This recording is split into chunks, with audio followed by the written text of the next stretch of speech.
Manage your oilfield operations from anywhere with Rigor online or offline. Whether it's scheduling and dispatching jobs, tracking employee hours, managing equipment rentals, or inspections and maintenance, you can create, review, approve, and upload all types of field tickets and agreements securely from any device. Plus, you can generate invoices same day and run powerful operation management dashboards on your desktop or phone. No paper, no errors, no headaches. Learn more at rigor.us. Link is in the show notes.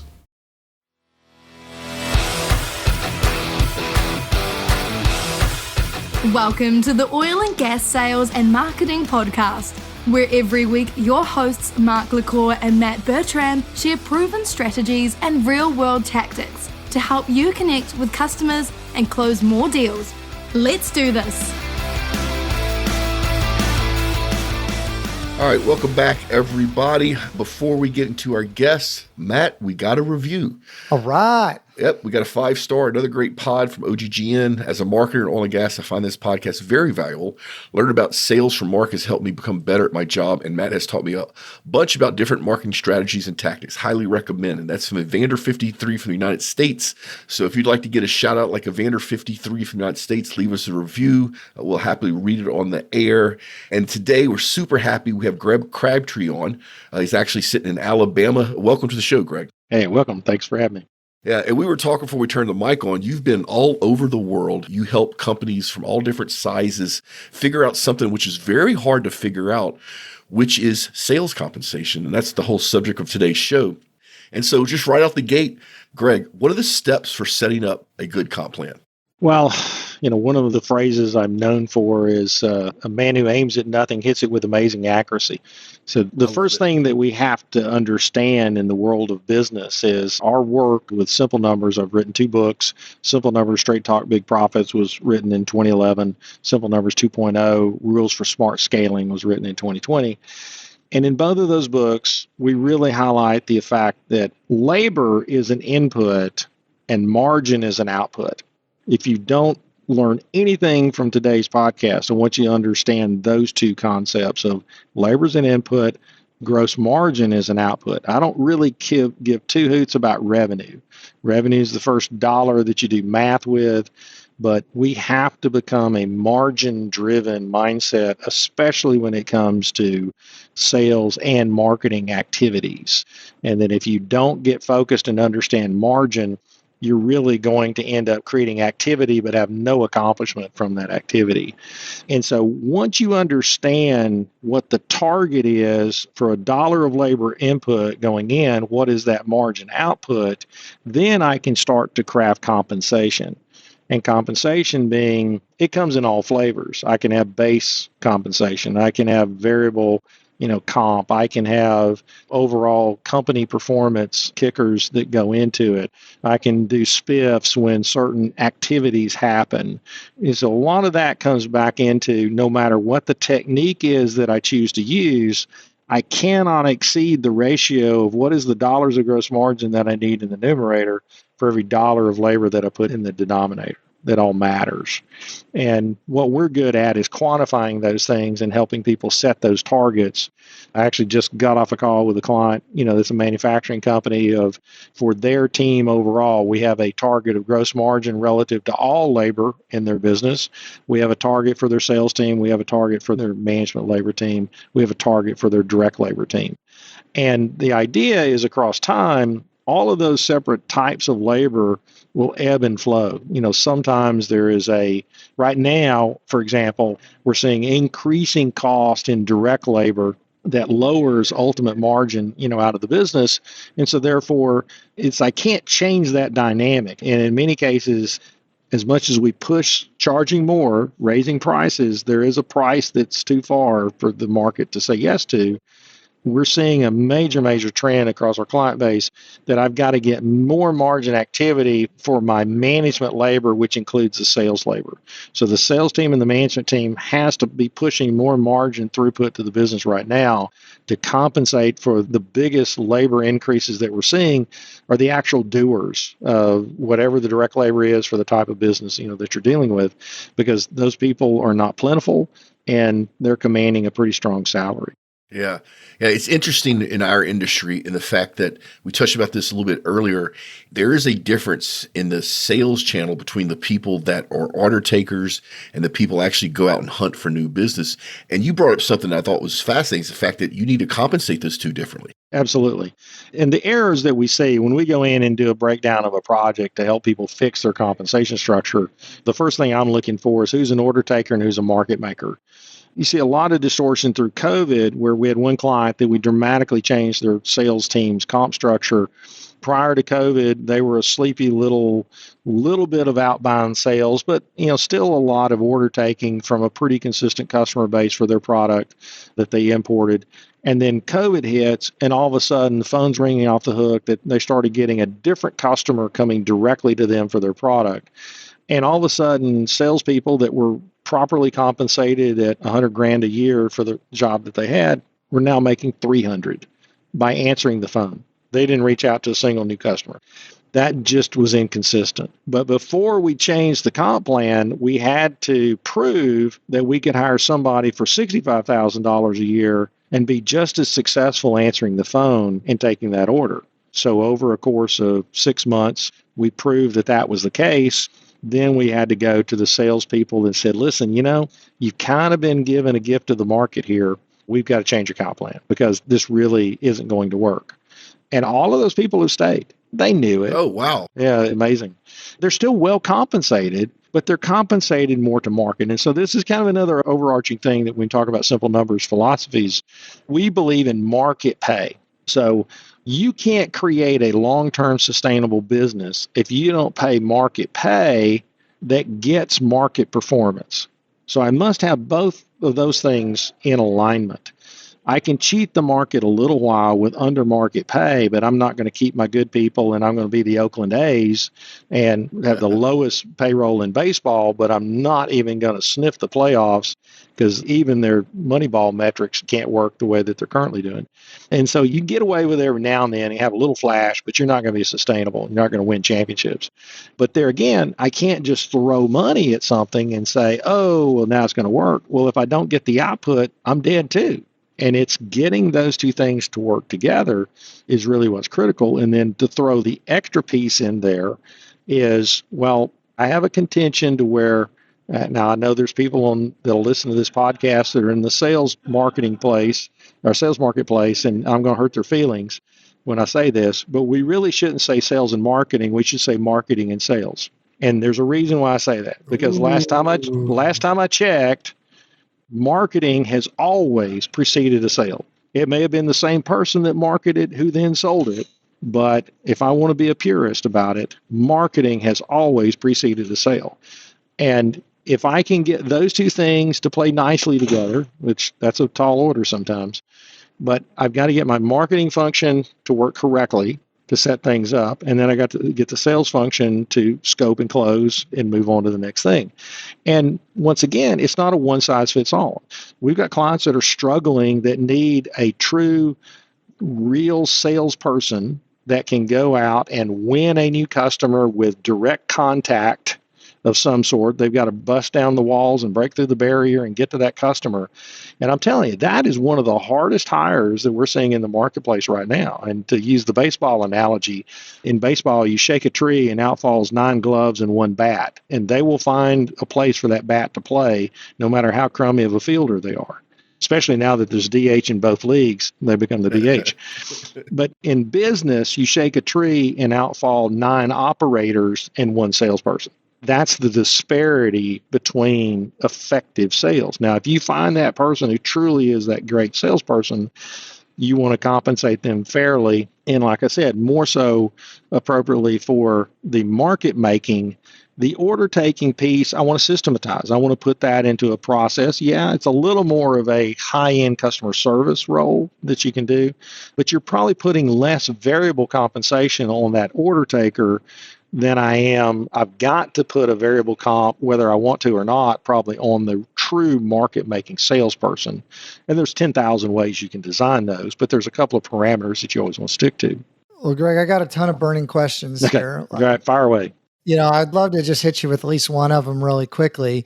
One of the big things that I think other salespeople could relate to is if you really are like a rainmaker, right? And you bring in the business, and then the next year they move the goalpost, right? Like they're like, okay, well, you've done this. Now you got to do that again, or we're going to change the comp plan. I was with the Fortune 500 company and would hit it out of the park every year, and they'd move the goalpost and make it harder and harder to continue to get that kind of comp payout, right? Right. And so I quickly moved to a commission-based program where it was fixed, right? It was like, okay, if you do this, you get this, versus how they structure the bonuses. How do you wrestle with that for clients? And what's fair between kind of the salespeople and the employer? Well, once again, you got to look at the type of business model. Is it a business model where I'm getting recurring revenue, for example?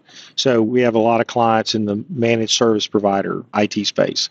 And so they're trying to go win monthly recurring revenue customers. Well, there's a certain amount that I got to pay for that capable salesperson to go interface in the market. They must possess the technical awareness of the industry, but they've also got to possess sales skills to be able to go do it. And so there is an element of there's a base pay that I need to pay them to go perform a repeatable function. And, they got to prospect, they've got to do presentations, they got to get work on converting leads. But then there is a variable piece that is relative to their success. And so the idea is now if they have ongoing interaction with that customer, then, you can afford to make that base pay a lot higher and make the variable piece much lower. And I'm more of a fan of that. And I'll just go ahead and share this with you. Go to harvardbusinessreview.org or hbr.org and pull down Dan Pink's article that he wrote 15 years ago about why salespeople should be paid a salary and not by variable pay. Now, you can't always get away with that. I get it, because certain industries, it is so built into that industry that you will lose that person, that really good salesperson, if you don't pay relative to what the industry pays. You don't have a choice. But we're seeing more and more industries now to where you can actually pay a good salesperson a base pay with some variable amount, but little to none.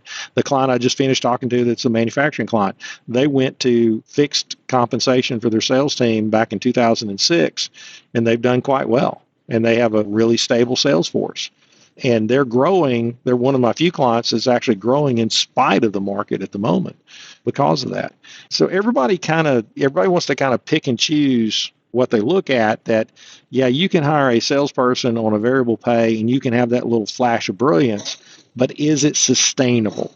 And there's errors on the expectation of the salesperson. There's errors on the company side where, hey, what have you done for me lately? And it really comes down to the base pay is really for you to go execute faithfully day in and day out the actions of a good salesperson.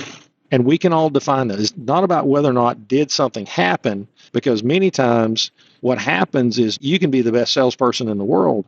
Like if you're a real estate salesperson right now, there are no houses on market to sell. It doesn't matter how good a salesperson you are. You don't have any inventory.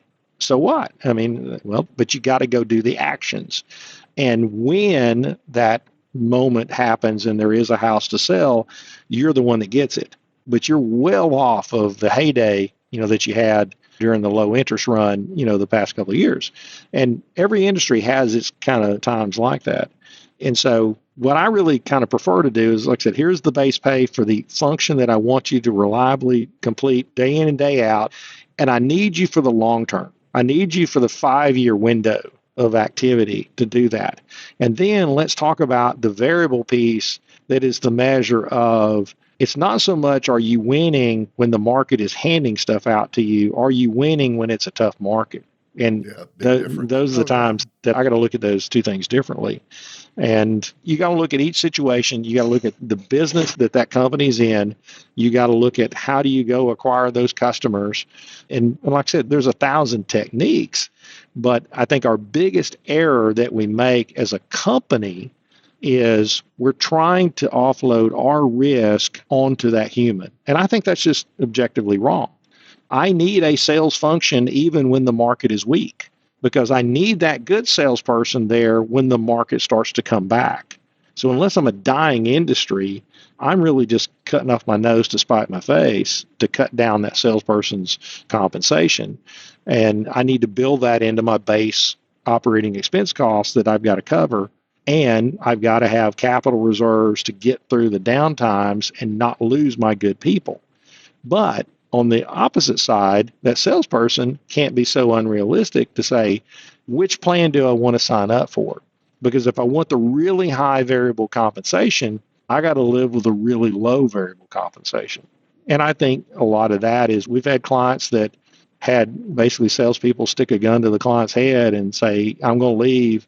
And one of our famous stories is client had a senior VP of sales that basically did that. And we told the client, said, let him go. I mean, it was like he was your worst nightmare as a salesperson because every 2 months he wanted to renegotiate his comp plan. And we said, listen, I mean, he's replaceable. Client let him go. 3 months later, he's begging to come back. And we go, nope, hadn't missed you. Paid a lot less in variable comp too for people that could do your job. And so once again, be careful what you ask for, because if it can be done. And so I think this is kind of where the reason why we need to understand the distinction of the process. And so when we break down business, there's 4 things that happen in business. Every business transaction, there's 4 things that happen. The first thing is marketing had to happen. If I don't know of a product or service, nothing happens. Secondly, a sale occurred. I got somebody to a contract. The third thing that happened, there is oversight of the delivery of the product or service. And the fourth thing is the actual delivery of the product or service. One of my clients, he's a great entrepreneur. I took this theory from him and I give him credit for it. He said, if you really kind of look at all these things, you can almost assign this in percentages. Roughly, marketing is worth 20% of the transaction, sales is worth 10, oversight's worth 10, and the product or service is worth 60. And you can smudge those percentages a little bit plus or minus in either direction. But that is the sequence of activity, because this guy was an engineer, so he always thought of things in terms of engineering models. But we use it commonly with our clients to understand breaking business into its parts.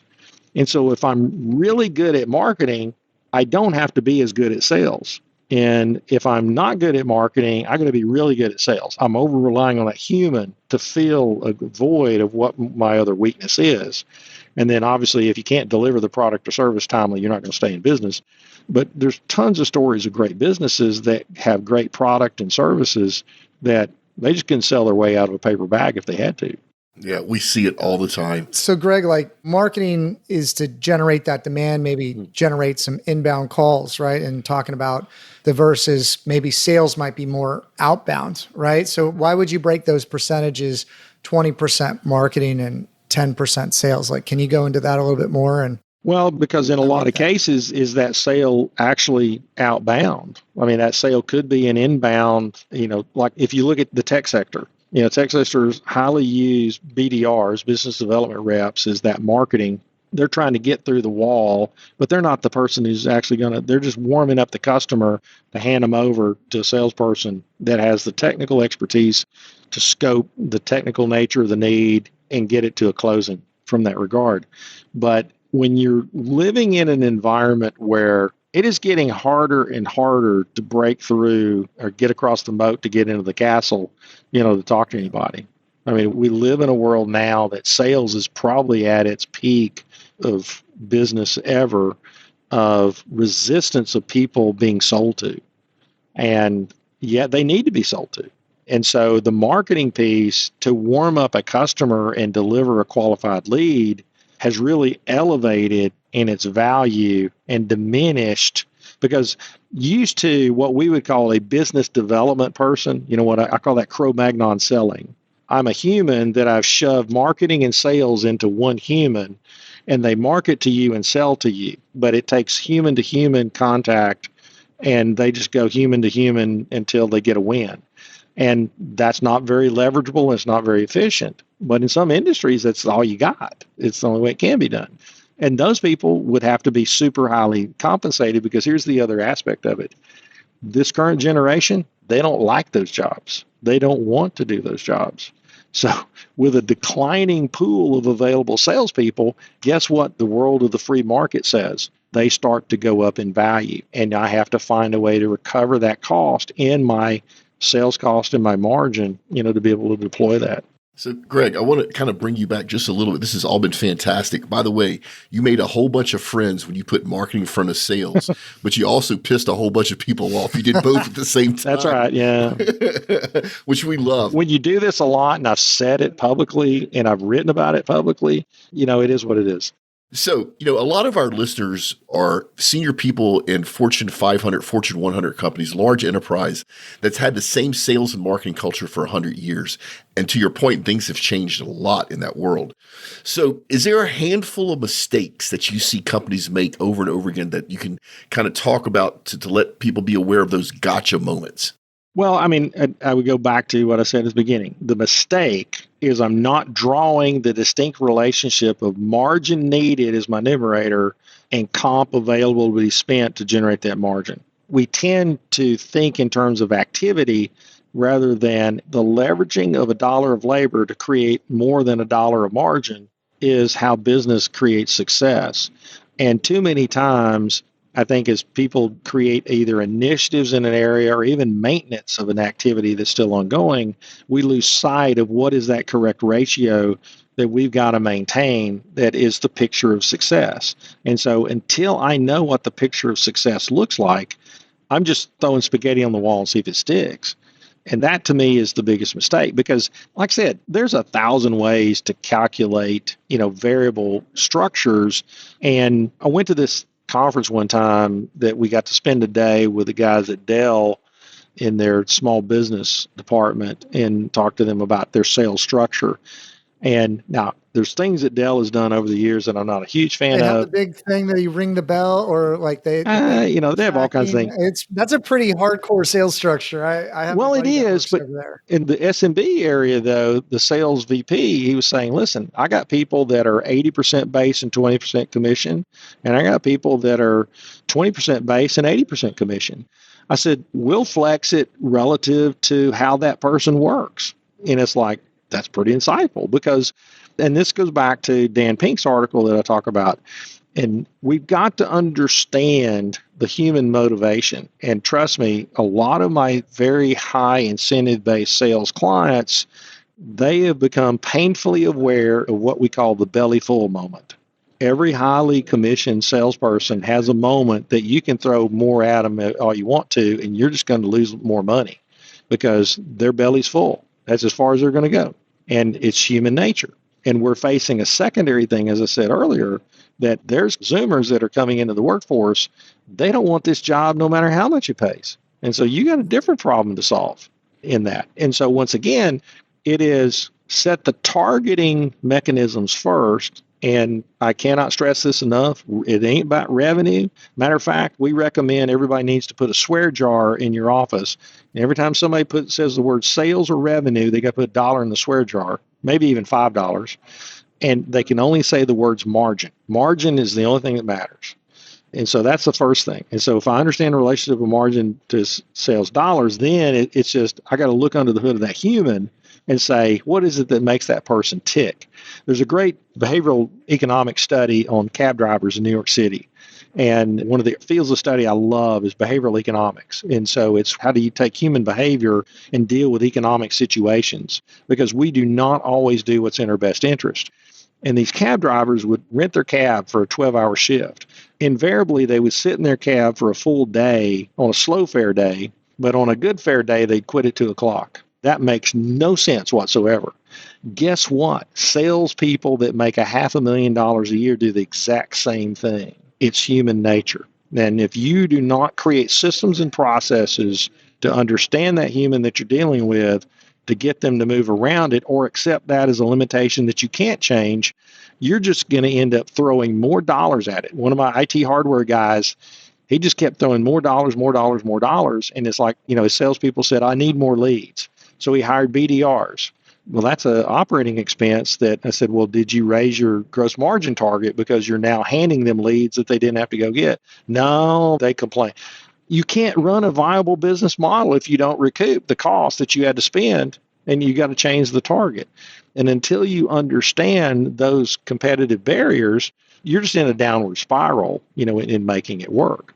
And once again, this is kind of why I say it's understanding the targeting mechanism first, and then two, you got to understand the human that you're dealing with, and you got to adapt the compensation to what makes that human get to their fullest potential. But once they get to their fullest potential, you ain't changing them. It is hardwired. There's nothing you can do to make that person go beyond that belly full moment. It's so true. I mean, when I think about my own history and the teams I've ran in that context, you're 100% right. I've seen top performers that made their number early in the year literally just take the rest of the year off. And now that I said it out loud, it's like, that's crazy. Why did they not keep selling and double the amount of money? But to your point, their belly was full. That's right. Exactly. Yeah. We're getting close to winding down the time, which kind of sucks because I would feel like we're just getting into this. Greg, I do want to ask you a question. So Matt and I both believe that sales and marketing in our industry should be joined at the hip. And one of the things we get asked a lot of on that view is, how do I set up a compensation plan for my marketing team that is connected to sales success? Any ideas on how somebody may want to approach it at a very high level? The only plan that I think creates total company success. I'm a fan of the Great Game of Business that Jack Stack created, Springfield Remanufacturing. If anybody has not read The Great Game of Business, I mean, the one variable pay technique that we see success with is where I pay somebody essentially the median of market pay. And that's kind of our favorite spot. So we pull a lot of wage surveys. We subscribe to one of the high-end services that's not publicly available that we run salary surveys. So we can pull a wage survey for any position, any SIC code, any geography in the U.S. And so we help our clients understand that piece of it.